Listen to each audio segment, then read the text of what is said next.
Please listen carefully. Well, hello, universe, and welcome to the Optimist Daily Update. I'm Kristy Jansen. And I'm Summers McKay.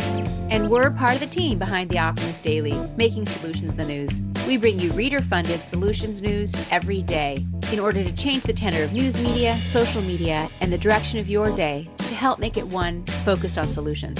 7 days a week, we publish positive news stories written by award-winning journalists and delivered online to your inbox and through our social channels. And also, we are sharing these solutions in a commute-worthy, walk-worthy, home office-worthy podcast. Today is Tuesday, the 30th of March, 2021. Happy last day of March, Kristy. How are you today? Isn't there 31 days in March? Not to quibble or to... No, I think you're right. I should look at the calendar. Are Tomorrow, there? the 31st. So you're right. We get one more day. All right, fine. You with the math so early in the day. Me with my, I just understand calendars a little bit better than you. No, I'm just kidding. I'm calling a new mom brain moment on this, even though I can't really technically be considered a new mom. But I will explain later, after you tell us how you are, why I needed an incredibly large cup of coffee this morning. Well, you've been up still, no matter what, a couple hours more than I have been. Although I did get my morning yoga practice in. And it's interesting as things have started to open up, or the anxiety in the people around me has started to dial back as more and more of my close family and friends and other acquaintances are becoming vaccinated. I'm observing this moment. I don't have any judgment on it. I'm just aware of the transition that's going on. For example, my mother, who's in her mid 70s, went and got her hair done yesterday, and I stopped by and I visited her, and she looked great. It was like the first time in a year that wonderful. she's had, her hair cut professionally and blown out. I'm like, oh, hey. Nice. She must have felt so good. Yeah. So it's just interesting to see that. But on the other hand, I have another elderly friend who has been fully vaccinated, and I visited with her the day earlier, and she's like, I just want to go to the salon, but I'm too afraid. I'm still too afraid. I'm like, Nikki, you're probably okay. She's considered safe and she's healthy, but she's still got so much anxiety. Exactly. And I can relate to both of them. And so it's just interesting to me to watch this transition happening. And it's funny because it's happening with the older population first, because they're the ones who were able to get the vaccine, and they're the ones who've been cloistered even more than some of our middle-aged and younger people have been. Right. They've had sort of more of an extremes, more. Yeah. So that's just an observation that I'm making, and I don't have a judgment. I'm just sitting with that and acknowledging it, and acknowledging this transition period that we're all going into the middle of. Yeah. I think here where I am living, yesterday I went into the CVS locally to ask what the process was. And there were just tons of people in line and lots of people committed to it. But the woman who was managing it said that the odds were that if I tried to get an online appointment, it was going to be really challenging, and it was probably going to be a month. And so that was a bit disappointing, because I have yet to hear back from the state registry that I registered at. And I thought maybe I would have like a local workaround, but we'll see. It all might come together. Our older kids are actually going to be in California again this next week, and they have appointments scheduled for their vaccinations. So our big kids will be vaccinated, which is good. And then it just is me and my husband. And, I wonder how it will change our lives. I don't know. I'm not sure I'm ever going to a movie theater again. I know that was the other thing they were talking about. Like, I've gotten notices on the local movie theaters opening, but they're opened on a limited capacity, and you can't enjoy popcorn while you're seeing a movie, which to me, that sort of sounds like punishment, right? Going to the theater is to get movie popcorn. Exactly. Otherwise, my couch is fine. And, Anyway, well, I'm sure that's not like the Optimist Daily focus everyone wants to hear today, but we know that everyone is experiencing this shift, right? The anxiety and the jubilance and sort of all of that balance together. It's a lot right now. So everyone be really gentle with yourselves, find positive news sources and positive things that keep you lifted, even when it's a little confusing and there is so much anxiety around it. my morning, really quickly before we get into this, I did something funny. Last night had so much stuff to do around the house. Finally got the baby to bed. Then I was like, all right, I'm going to do all this stuff and then I'll take a shower. Totally missed out on the shower. And I got up this morning and I took from the hour of 3:15 to 4:30 a.m. just for myself. I woke up and I couldn't go back to sleep, so I took a long shower. I did some laundry, and then I slept from 4:30 to 6:30 when the baby got up and it was time to start the day.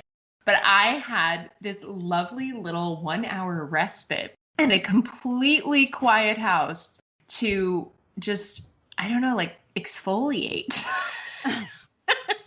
Which I haven't done in exfoliate your skin and your mood. Exactly. Exfoliate my skin and my mood. And so I'm in a fantastic mood, although I am relying relatively substantially on large cups of coffee this morning and into the midday, because I anticipate I will want a little more sleep and probably will have to go to bed early tonight. But that is my personal optimism practice for things that I did this morning to take care of myself.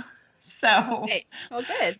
Now, Kristy, there are some stories today that go perfectly well together. They blow in the same direction with lots of positive energy. Yes. Why don't you take the first pass? What story did you want to talk about? The article that I wanted to highlight, the headline reads, U.S. announces measures to expand offshore wind energy production.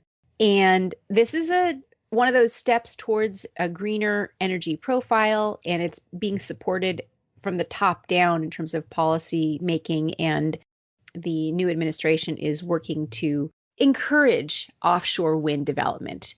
So this article is about that. The U.S. is making progress. We recently wrote about a utility scale offshore wind farm that's starting to be built in Massachusetts. Now the country is ramping up for wind power even further with the announcement of a new wind energy area between Long Island and the New Jersey coast. And this is targeted to create, I think, 30 gigawatts of wind energy by 2030, and that will be able to support about 10 million homes, I think is what I was reading about there. It's also expected to create about 44,000 new jobs.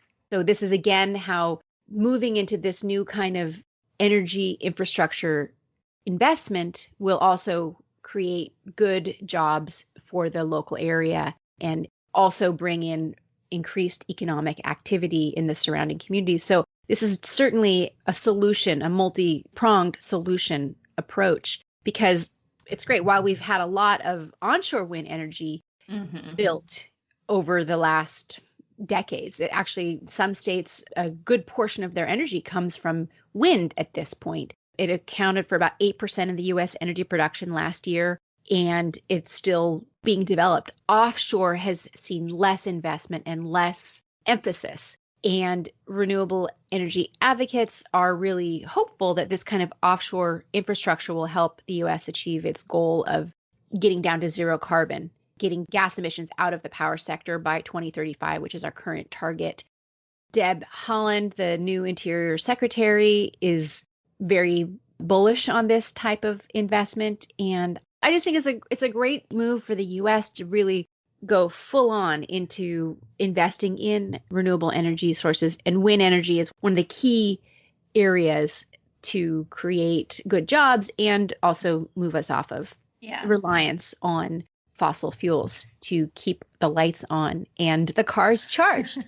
My reflection on this article is just to reiterate and to thank you for reminding everybody that the economic opportunity for a changing power economy is huge, and there are people who may lose their jobs in one sector, but there's opportunity for training and growth and expansion as these new technologies are rolled out. So I think this is a fantastic story. So thank you for reminding everyone of the economic opportunity in a changing economy of power. Speaking of changing, I guess your transition was probably better than mine. But the headline that I have chosen, which is similar and very complementary to your story, Kristy, is electric cars on a Scottish island can now be powered entirely by the sea. So after about more than 5 years of powering local homes and businesses, tidal energy turbines in the Shetland Islands of Scotland are now charging electric vehicles. There is an island called Yell, and residents of the island of Yell can now charge their vehicles using sea-generated energy harvested by Nova Innovation's tidal turbines. Basically, they're large revolving machines anchored to the seafloor. The intention of these is that it's net zero, working in harmony with our natural environment. That is a quote from Simon Forrest, the CEO of Nova Innovation. Scotland is a country of many islands and much, tidal activity, so it's also at the forefront of green energy revolution. They actually managed to supply more than 97% of their electricity in 2020 demand with renewables.